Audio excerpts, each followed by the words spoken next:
नमस्कार मित्रांनो लाडकी बहीण योजनेसंदर्भात काल झालेल्या बैठकीमध्ये काही महत्त्वाचे निर्णय घेण्यात आले आहेत। यामध्ये ज्या महिलांनी अर्ज केले, ज्यांचे फॉर्म हे अप्रूव्ह सुद्धा झाले परंतु त्यांना अजून पैसे मिळाले नाहीत, तर अशा महिलांसाठी सुद्धा शासनाकडून मोठा निर्णय घेण्यात आला आहे। तसेच मित्रांनो, ज्या महिलांनी सप्टेंबर महिन्यामध्ये अर्ज हे केलेले आहेत, तर अशा महिलांना सुद्धा आनंदाची बातमी आहे। तसेच मित्रांनो, लाडकी बहीण योजनेच्या लाभार्थ्यांच्या खात्यातून कोणत्याही प्रकारची रक्कम कापू नये असे स्पष्ट निर्देश असताना सुद्धा बँकांनी रक्कम कापल्याचे समोर आले आहे।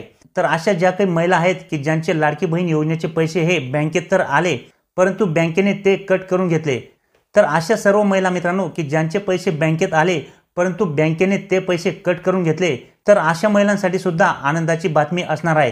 कारण की या महिलांसाठी सुद्धा शासनाकडून खूप मोठा निर्णय घेण्यात आला आहे। तसेच मित्रांनो, ज्या महिलांनी अजूनही लाडकी बहीण योजने